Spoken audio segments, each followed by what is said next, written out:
Tonight, we're charting today's solar eclipse as its path crosses right over parts of this province. I'm Adam Walsh, live in Gander. I'll bring you the moment of totality coming up. This island that's behind my head is called Eclipse Island. We're right here today where we're gonna watch another total solar eclipse. And that is one excited scientist, and she wasn't alone. Burgeo is known for rain, drizzle, and fog, but it was the place to be to take in today's eclipse. I'm live at the Geo Center tonight. We didn't see totality, but things did get a little dark here. We're going to talk all about it, and I still have your full forecast coming up. This is CBC Here and Now.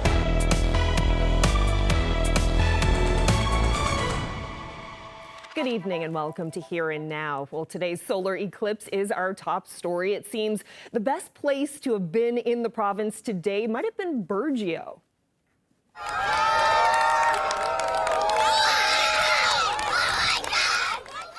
Clear skies and a beautiful day down on the southwest coast. All ages came out to gather along the government wharf in Burgeo for a viewing party to take in today's rare solar event. All eyes were on the sky, which gradually grew darker, and that party was organized near a spot fittingly called Eclipse Island.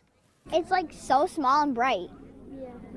The sun is like really cool how it's gonna be so dark and it's gonna turn light again. It's like almost like a moon but yellow. Yeah, like the half moon cakes you get in packages. I wonder if it tastes as good as those. I want to eat it.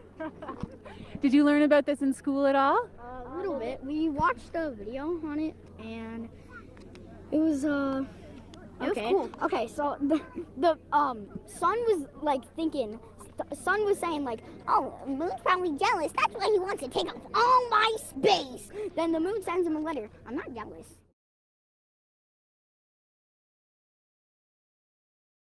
All right, well, let's go to Burgeo right now. That's where Colleen Connors is. Now, Colleen, I understand the total solar eclipse holds special historical significance for Burgeo. What can you tell us about that? Hi, Carolyn. Yes, absolutely. So right here on the government wharf, right off it actually, is this Eclipse Island with this brand new white beacon on it. And it's really, really special to everyone living and around Burgeo because of that historic significance. So it's said that British explorer James Cook in 1766 witnessed a total eclipse right here, right on the Eclipse Island. And that writing and that discovery helped to determine the first longitude of Newfoundland. And it held such, important significance for a lot of people here in Burgeo. A lot of people that you just saw cheering and viewing this. Many of them viewed it in the 70s as well from this spot and talk about Eclipse Island with a lot of pride here in Burgeo, and especially a lot of pride for Melissa Mills and the town of Burgeo that organized this big viewing party here in Burgeo tonight. Now, Melissa is especially enthusiastic about this historical significance. Have a listen to what she has to say about it all. Eclipse Island is really important for nautical history in Newfoundland. So in 1763, when James Cook was mapping the island of Newfoundland over his 5-year period that he was here, he was on Eclipse Island and he actually watched a total solar eclipse, like we're gonna see here this afternoon. And he watched this eclipse and he took all of his observations and brought them back to Oxford, England, where he connected with a colleague who's an astronomer, and they used a relatively new mathematical technique and they triangulated the longitude of the island based on what they saw. It was the first time the longitude of Newfoundland was actually ever determined. So that's actually really cool, and we're right here today where we're gonna watch another total solar eclipse. We wanted to meet down on the government wharf because we wanted everyone to be able to see Eclipse Island here. We wanted to be in that same space that, they were over 300 years ago. We have this beacon out there. This beacon, this white structure, it's about 10 feet high, and it's a replacement of a historical beacon. So in the early 1900s, maybe even late 1800s, this beacon was put there for navigational purposes. There's lots of islands around Burgeo, and it was for to make to make sure that people in their boats didn't bang into rocks. To our knowledge, it blew down in a big storm in the 70s. So a lot of people who grew up here actually remember the beacon, and they tell fond stories of climbing on it and going out there as a kid. But it did blow down in the 70s, and now we are planning on rebuilding some of these beacons. We wanted to start with this first one here on Eclipse Island for this event. And her enthusiasm could be felt here tonight. There were so many people that came out to this event. They say that over 150 of those glasses were handed out, and many more people were looking for them. And that enthusiasm could be felt amongst everyone watching and taking part in this tonight. That real pride here in Burgeo. And of course, the Burgeo First Nations performed, the drumming circle performed at the beginning and the end of today's ceremony. So quite a lovely event, a special event for everyone here. Live in Burgeo tonight, I'm Colleen Connors for Here and Now. Well, of course, eye protection is crucial for taking in a total solar eclipse. And as we've reported, glasses have been flying off store shelves in St. John's. Now, the AC Hunter Library hosted an event showing children how to make their own eclipse viewer at home using everyday objects like a cereal box. Our Jessica Singer swung by. What are you excited about for it? Because I haven't really seen one before, and they said in the video it's a once in a lifetime experience, and it won't happen in St. John's in another 370 years. Wow, okay, and are you excited too? Kind of, but a little scared. What are you scared about? That if he looks at it directly, her eyes are just gonna go blind. Tell me, are you excited to see the eclipse on Monday? Yeah, but I'm scared to look at it though. What are you scared about? Because it can really hurt your eyes, so. Yeah. I really want to see it because I've never seen it before, so I'm excited. What about it makes it so exciting? Well, I think it's because it's very rare, so it's like you can only see it like twice in your life, maybe. Also, my friend is going to Cuba during the eclipse, so he'll see like a different angle of the eclipse, so it might be like fun to see if he takes like a video, like how we saw it here and then how he saw it there. Well, the eclipse is one of the top stories across the continent today, and in Newfoundland and Labrador, Gander was party central for eclipse chasers, and that's where Here and Now's Adam Walsh is tonight. He's live at the College of the North Atlantic campus. So, Adam, tell us about the moment of totality there in Central. What was that like? Well, Stokes, I mean, you wouldn't notice it now because it looks like I'm just standing in a parking lot, which I am. But earlier, this place was loaded with people. There's a couple hundred people here. Through the afternoon, it slowly built up, and everyone was kind of giving up the free glasses. So, everyone was kind of telling each other, "Hey, don't forget the glasses. You need to use them." And then everyone was kind of chatting around. And as it slowly got darker, you heard your oohs and your ahs. And I don't know, there really was like this really different feeling to the air because it's quite a weird, odd thing, right, for it to get dark in the daytime, but to have a couple hundred people here looking up and just observing this and chatting. And there's people like astrophysicists from MUN were here, a bunch of folks with telescopes trying to take pictures of everything. It was really, I mean, it was kind of intense actually too. It was really quite the moment to experience with a couple hundred strangers. Also, there's folks from Australia here, a couple that came up, and another family from Costa Rica. Their son goes to Memorial University, so everyone just here enjoying and taking in this, kind of like for a lot of folks, once in a lifetime moment. Mm-hmm.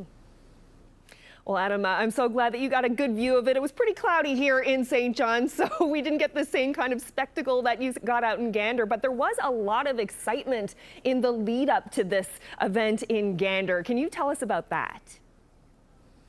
Oh gosh, yeah, I mean, they had a ton of like interstellar or outer space type stuff, I should say, right? So there's a soiree on the go, there's a mixer, there was some trivia that was happening. For myself with the Signal today, we were at Gander Collegiate, we were talking to students, and it was really interesting because like it was such a teachable moment to have like for this eclipse, for anyone in and around with any bit of interest in science, right? So this is what the science teacher was telling me. He's had some of the students at Gander Collegiate Tuesday afternoons for weeks now getting ready for like a science experiment for taking pictures in totality that was going to go towards like this international experiment for looking at things after. So I mean, you had from everything, like I said, from mixers to people meeting up to different speeches and sessions and seminars around everything. And then today, everyone just waiting for that big moment, right? You know, it's you don't get things very often. One student who I interviewed earlier today, he told me, he was like, you know, Adam, in 10, 20 years from now, or 30 years, I can look back and be like, I was there in Gander as a student doing a science experiment for the solar eclipse. I mean, that's pretty neat. It really is. That is very, very cool. Adam, thank you so much for this, and we'll check back in with you a little bit later in the show.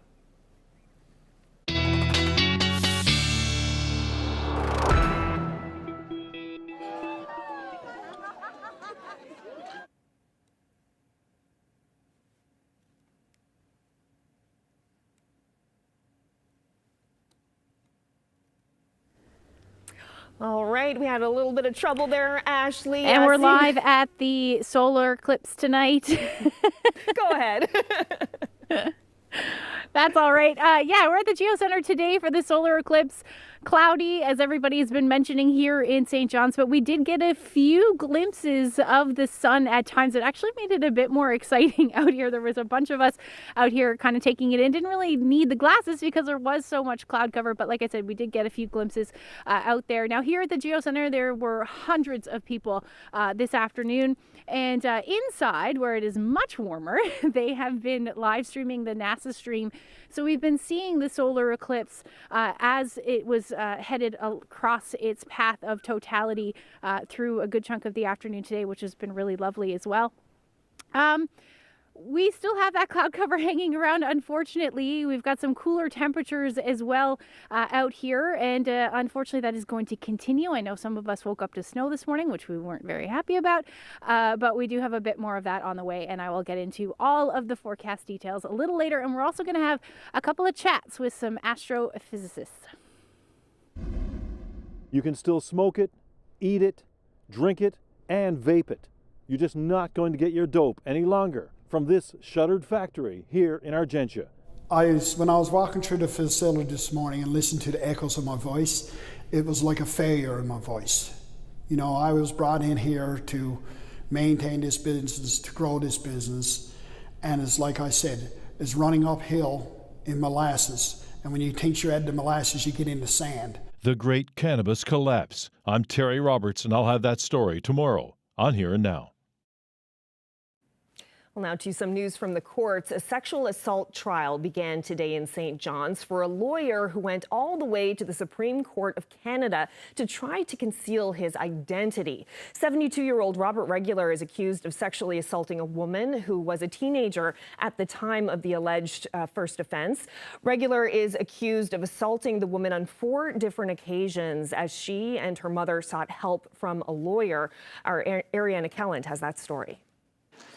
Today was the first day of Robert Regular's trial, but he didn't step foot in the prisoner's dock. The judge granted an application this morning to allow him to sit with his lawyers. A lawyer himself, Regular looked at ease, taking notes as he heard the evidence against him. Now, the complainant is 35 years old now, but she says that the first assault happened when she was between the ages of 12 and 14. She says it happened when her mother picked her up from school one day and took her to meet Robert Regular, who was her lawyer. She was in the care and custody of Child, Youth and Family Services at the time. She says her mother wanted her to meet with Regular to discuss getting her back into her mother's care and custody. Years later, when the complainant was 17 and pregnant, she met with Regular after Child Services made an application to take her baby as soon as she was born. The complainant told the court she was in an abusive relationship with a man in his 30s and was at risk of losing her child as a result.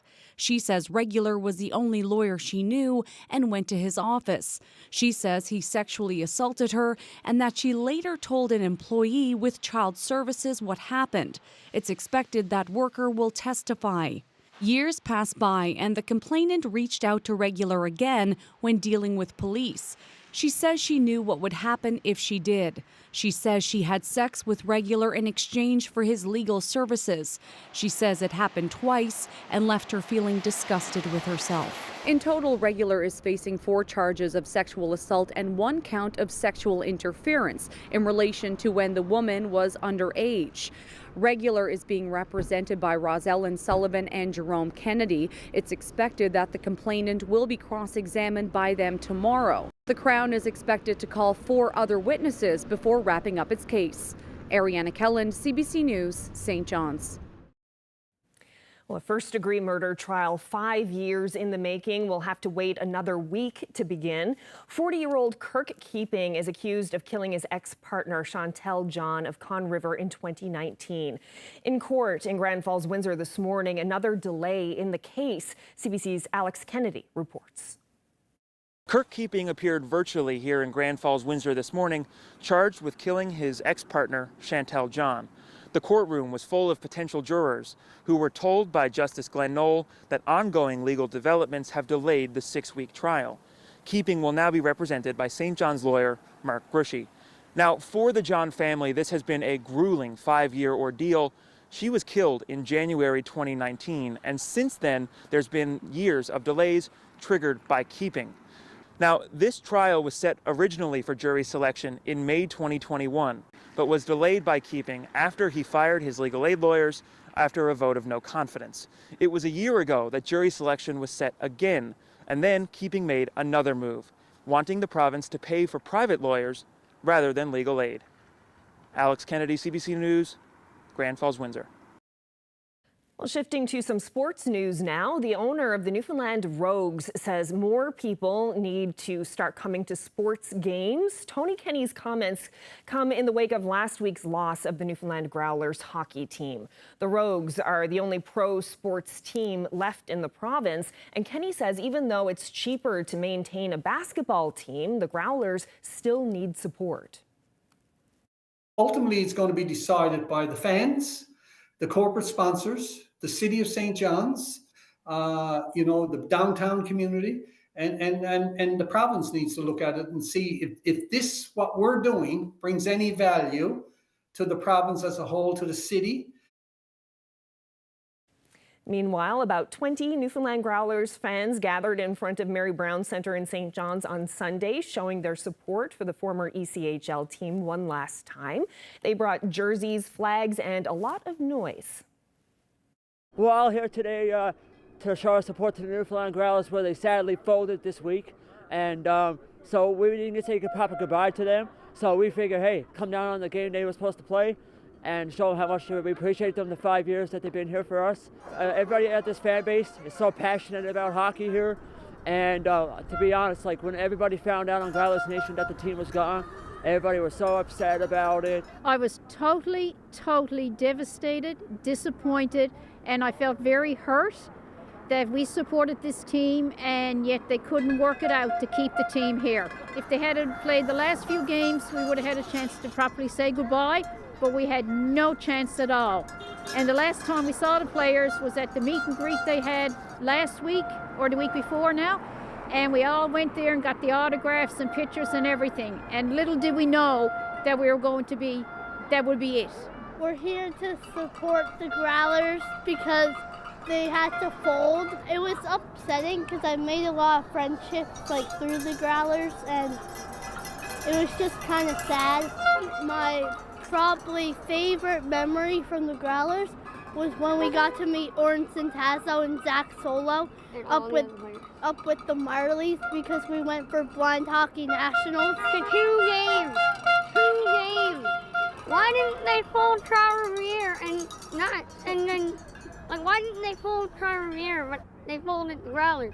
That doesn't even make sense, because Trois-Rivières loses more than they win. Let's just try and get some more support in, and maybe they'll have to bring back the Growlers. Maybe we'll pressure the ECHL and all. My fingers are crossed that we will get another team, say, next season. But right now, with the situation, it just doesn't seem feasible. I mean, you never know what's going to happen. I'm hoping there's going to be a new team in the fall. Well, still with sports, Brad Burgeo and Team Canada walked away with a silver medal at the World Men's Curling Championship on Sunday. The team lost to Sweden 6-5 in the gold medal game in Switzerland. It was a tie game going into the final shot, but Niklas Edin, the Swedish skip, made a perfect shot, leaving Burgeo with a silver medal for the third straight year. It was the fourth time the two teams have met in the finals. Sweden has now won 3 of those championship encounters. Well, the St. John's Caps have won the Herder Memorial Trophy. The Caps dominated the Deer Lake Red Wings, winning 5-0 in Deer Lake over the weekend. It's the first time the team has won the coveted trophy since 1987.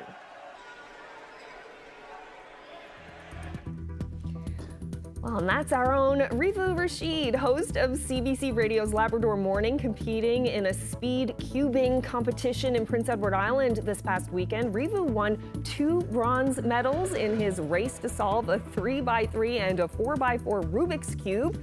Congratulations, Rivu.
This weather update is brought to you by the Healthcare Foundation Home Lottery. The bonus prize deadline is midnight, Friday, April 12th. Order tickets now at hcfhomelottery.ca.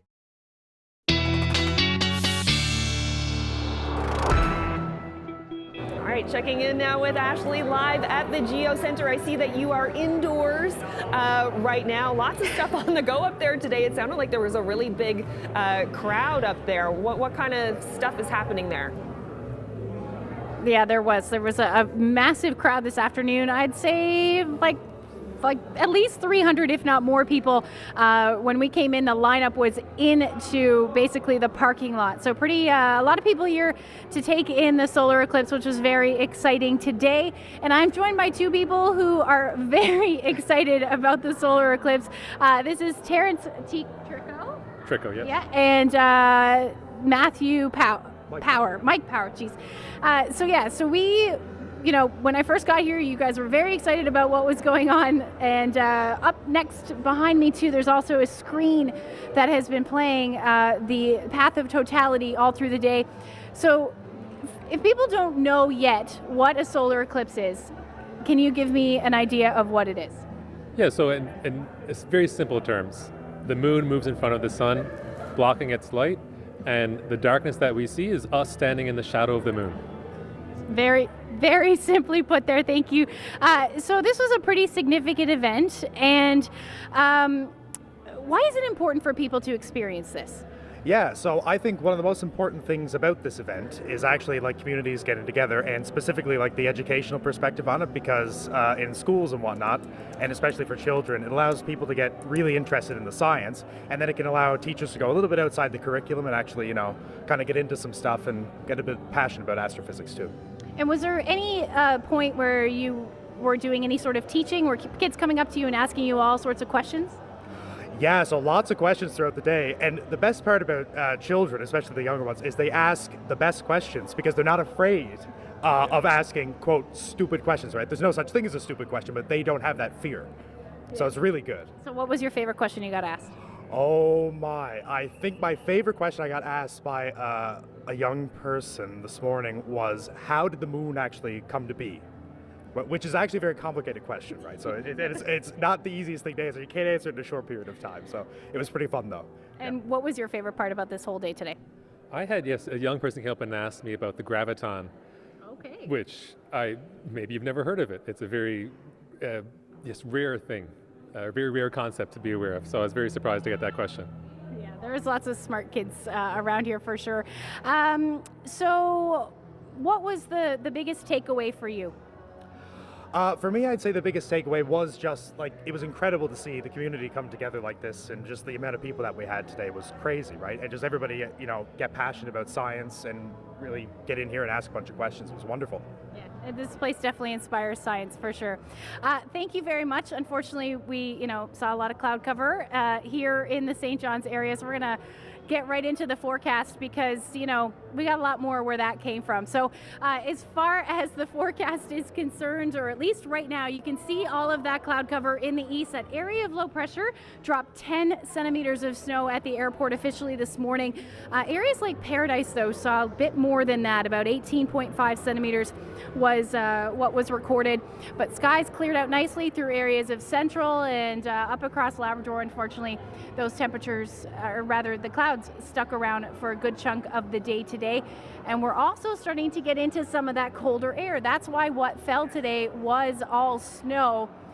And we're going to hang on to this colder air as well as we head through tonight. Our daytime temperatures were hovering around the 0 degree mark in St. John's, Bonavista, Vista, Gander. Definitely felt colder once we saw that, or felt that dark sky come in. Saw the dark sky come in, rather. But you get away from that, temperatures on the west coast, beautiful. Port aux Basques, 9 degrees, 8 degrees in Burgeo this afternoon, and up across Labrador, temperatures were into the minus single digits, but even warmer as you head towards Lab City. Winds were pretty breezy, 56 kilometer per hour winds so far today in St. John's. Rec House area saw a wind gust around 39 kilometers per hour. And our winds are currently gusting around 50 to 60. And that is leading to a wind chill. So our temperatures are down to about -2, feels like -9 with that wind chill. Same thing for Gander. And as you head towards the west coast, those temperatures are even still a bit warm, 5 degrees in Stephenville, and feels more like 2 degrees with that wind chill. So here's our satellite. We're seeing some cloud cover on the west coast creep back in, and this will really be the story as we head through tonight. We should see most of that continue, some flurries as well for the west coast, and we're still seeing some lingering for southeastern portions of the island or of the Avalon as well. Into tonight, most of us will be under that cloud cover, still looking at the chance of a few flurries as well for the west coast, parts of central, and up towards southeastern portions of Labrador. And generally, some heavier flurries may move in for the southwestern portion of the island as well. Temperatures tonight are going to stay chilly, minus single digits. We're looking at winds out of the north around 30 to 50 kilometers per hour in the east. And then for Labrador, anywhere from about minus 6 to minus 13 tonight. And again, your winds anywhere around 30 to 50 kilometers per hour. As we head into tomorrow, it's still going to be another unsettled day. A lot more cloud cover for those of you through central than what you saw today. The southwest, again, you may see some clearing periods as the day goes on, but overall we're still looking at the chance of some flurries through the afternoon. Northern Peninsula and up across Labrador as well, with that chance of flurries through the day. And as we head into the evening hours, we may start to see some breaks in the cloud cover up across the Big Land. But really, as we head through the overnight, that's when we'll see that clearing trend. And we may even see a couple of centimeters, though, of snow for eastern areas of the Avalon as well. Daytime highs tomorrow are going to be very similar to today, 0 to 1 or 2 degrees, northwesterly winds 40 to 60. Through central, you're looking at the chance of flurries as well. And again, temperatures between 0 and +1. West coast hovering much cooler than today, 0 to about +4. Chance of flurries will linger. Same thing for the northern peninsula and southeastern Labrador. Another windy day with northwesterlies anywhere from 40 to 60 kilometers per hour. And then across the rest of the Big Land, especially for northern and western areas, you will see some sunshine tomorrow, which will be lovely. But we're going to hang on to the chance of flurries for Happy Valley Goose Bay and hovering around -3. Now, we've got these colder temperatures right now and for tomorrow. But as we head through the next couple of days, there is a warm up on the way across the island, and I'll break that forecast down for you a little later. Also kind of pinching myself because this is a date I've had on the calendar for years, knowing that Newfoundland and Labrador was in the path. We're not going to get another one until the year 2079. And Bethany Downer is taking it all in from Fogo. That's where scientists and eclipse chasers from all over North America have flocked for a 4-day event centered around today's solar eclipse. That's just ahead.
Well, back to Gander now, home base for a lot of people trying to catch today's eclipse, and that's where here now's Adam Walsh is right now. So Adam, it's all over now, but I'm sure a lot of people basking in the afterglow of seeing such an incredible sight today. What's happening there now? All right, Carolyn, I'm with a couple of folks who are basking in it, I guess, well, since it happened and into now. And Grady, how you doing? I'm good, thank you. Tell us what you're doing here.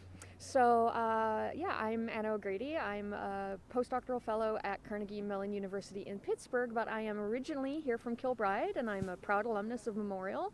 So when I heard that the eclipse was going to be transiting through Newfoundland, I absolutely had to be here for it. And how was it? It was incredible. I was so impressed that we were able to see so much of the partial eclipse. You know, we're well known for our cloud and fog here, so we were really able to see so much of it. And even though we had a little bit of disappointment where, you know, a cloud did come through for the moment of totality, the energy from all of the people that were gathered here at the College of the North Atlantic was just so incredible. Everyone was just so excited to see such an amazing celestial event, so I'm really, really happy. So yeah, now when you go back, what are you going to be telling folks? It's that moment, the feeling of everything, and then I guess bragging rights for, you know, what you do? A little bit, yeah. All right, excellent. And let me move on to your other friend here, Hilding Nielsen, Monash astrophysicist. How are you doing? I'm wonderful. This was just a fantastic day. I'm still floored. Even though there were clouds, it was great. I got to see the sunset, part of the 360 sunset.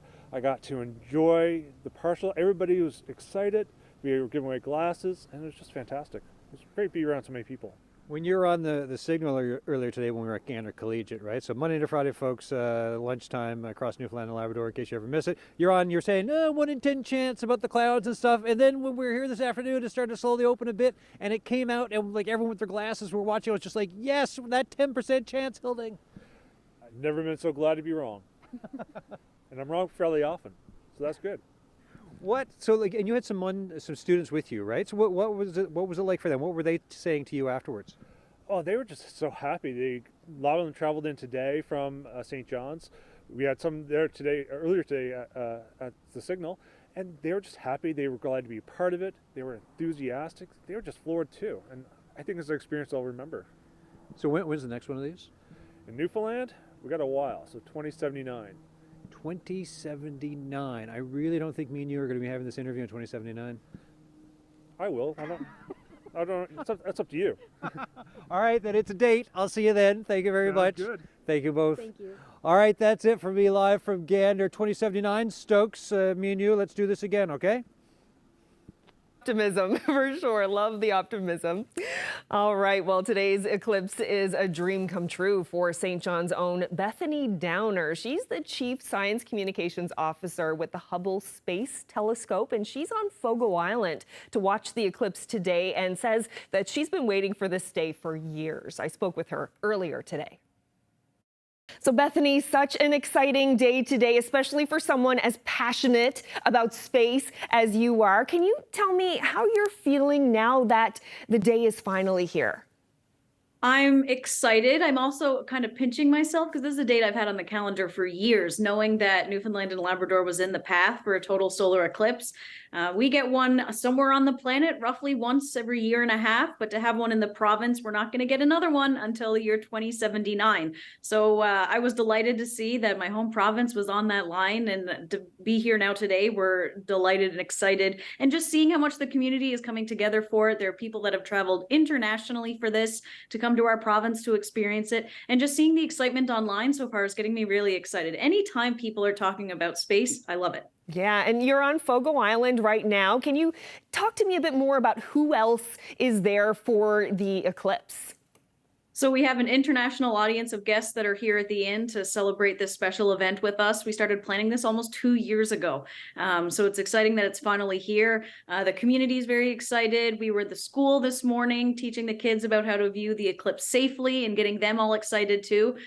So it's definitely a community effort to get everybody excited. And this is a particularly special place because Fogo Island is the last place that this total eclipse will be taking landfall. So it's the last place that you can see it. Both for the province and the eclipse itself. So it's a quite unique place for us to be here today. Yeah, and so is that why NASA chose to go to Fogo? I think that's part of it. Yeah. So we were contacted a couple years ago. They wanted to have some guests. Locally, they were open to having a local guest come to be able to teach the folks that would be staying here at the inn or on the island for the event about what makes it special. And I've also learned that eclipse chasers are very passionate. There's many people that travel dedicated for every eclipse as much as possible. They want to see as many as they can because it's such a significant event. So it's nice to see that there are people here who have seen many eclipses throughout the years. The people that you've been speaking with, what kind of places are they coming from? Like what parts of the world have people been coming here from? So we have guests from an international array of places that they've come from. Others have been traveling. Others had this place on their list or they pinpointed this eclipse years ago. So there's representatives from both across the pond as well as throughout North America that chose that they wanted to be on Fogo Island for the special event. Mm-hmm. And you do a lot of outreach work. You share your passion about space with other people, try to spread awareness about space. Do you think that this eclipse is helping to get more people interested in space and science? Very much so. I think an event like this during any time, it's nice that everyone can come together, all different backgrounds, all different geographical locations, and we can all look up at the sky and appreciate it. When we're able to see celestial bodies move under such a perfect coincidence that the moon is going to take cover over our sun, that we get to stand in the shadow and look up at it together. I think it's something that brings people together. It's a really impactful experience for many people. And the more people that can be part of that, it's really moving. And anyone that gets excited about space, it's important. And for the future of the space sector to thrive, we need more and more people. So engaging with the youth is one of my top priorities because we need the best of the best that can help bring us there to make our goals happen. And events like this really do get people excited about the STEM fields, which is most important. And what will you be doing when the eclipse starts? Where will you be? How will you be viewing it? So I think we're going to chase the lack of clouds. We're going to be chasing the clear skies across the island wherever we can to find a great place to view it. If we're positioned here where things are great, we might just go to the rooftop and enjoy it. I think we're trying to see how the weather pans out over the next few hours to see what we're going to be doing later this evening. But right now we're letting the weather dictate where it is that we're going to be. Well, Bethany Downer, it is such a pleasure to connect with you on this. I'm very excited to see you in Fogo, getting to have this experience. Thank you so much for telling us about it. Thank you so much for having me. And thank you to everyone that's taking part or observing the eclipse in some way or another, whether it's in your backyard or you're traveling for it, or even taking part in a live stream online and watching it that way. Thank you, thank you, thank you. And I hope everyone enjoys it and is able to take something from today. From the Yukon to Germany and San Francisco, the mayor of Bonavista says today's eclipse has helped launch an early tourism season in his town. That story is just ahead.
Well, the eclipse is not just a celestial spectacle, it can also be an economic boon for businesses. Bonavista is another popular destination in this province for eclipse chasers. Mayor John Norman joins me now. So Mayor Norman, what's it like there in Bonavista today? Do you have many people visiting there to watch the eclipse?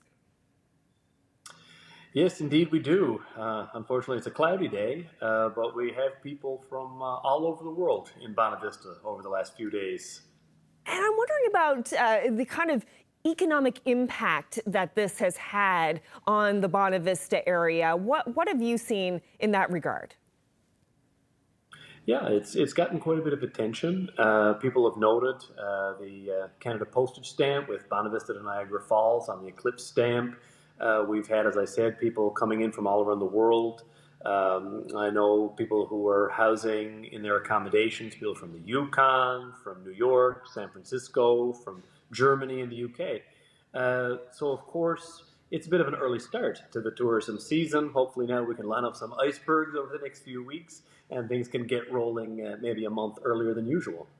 And I was wondering about that. Is this kind of a head start for some of the seasonal businesses in that area? Are many businesses opening up earlier than usual to accommodate these visitors? Yeah, I think so. It's a good earlier start. And myself, like others, we have a small inn that I'm involved with.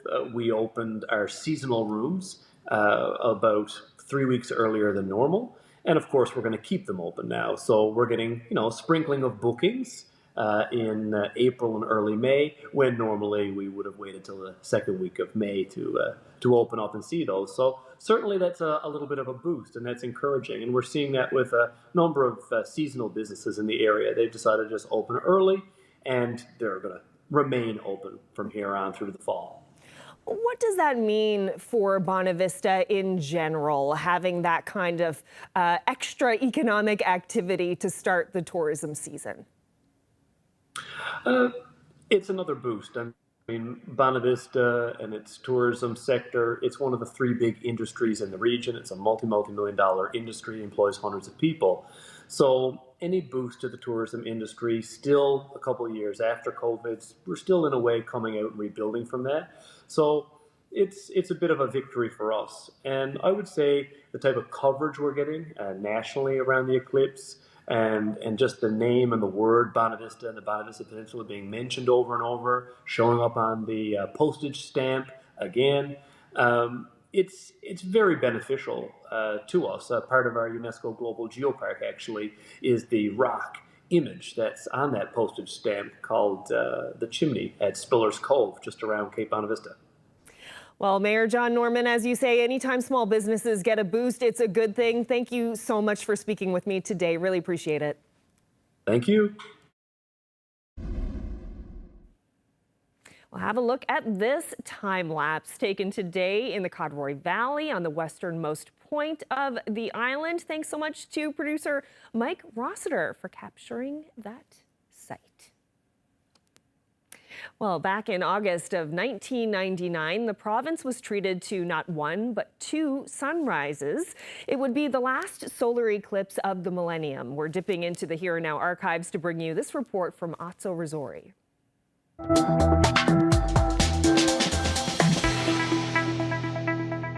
Time we reported on a solar eclipse was May 10th, 1994. It happened in the early afternoon under a thin cover of clouds. Tomorrow's eclipse promises to be an entirely different spectacle. Well, tomorrow morning, hopefully it'll be clear. The forecast certainly is for clear weather. If people are up and can see sunrise, it's very important to be able to see sunrise, because the eclipse will happen just starting at sunrise and going for the next hour or so after that. The sun will start to be eaten away from the top portion of it, the top right-hand portion of it, down into the fact where almost all of the sun will be eaten away by the shadow of the moon, to the point where only 5 or 6% of the sun's surface will be left. It'll look very much like a crescent moon. But caution, it's never safe to look into the sun with the naked eye, not even in the mellow light of sunrise. That's the solar filter. It's got a special coating on the inside. Dodge will be watching through his telescope equipped with a special filter. You should never look at the sun with any optical instrument unless it's been properly shielded. If it's a telescope with a proper solar filter on it, or some other instrument that has actual solar filters on it. You may think, for example, that sunglasses would be okay. They're not. Or any other thing you might see, aluminum foil. Now, they may look like the real thing, but they're not. If they're not certified for solar eclipses, you shouldn't look through them. It won't be a full eclipse, not around here. To see that, you'd have to be further out on the Atlantic. But Newfoundland is the closest you'll get to it on land in North America. Atsuri, CBC News, St. John's.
Well, we're going to check back in with Ashley live at the Geo Center, and what a busy day for you today was, Ashley. I know everyone was constantly wondering what the weather was going to be like for the eclipse, but you seem like you had a good day, that you were enjoying yourself today, especially up there at the Geo Center with all those scientists.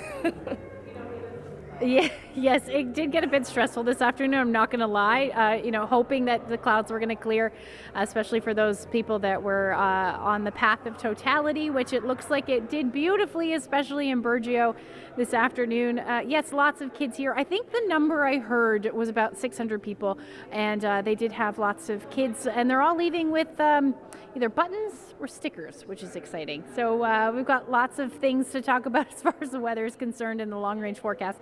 Let's take a look at that as we head through Tuesday evening and into Wednesday morning.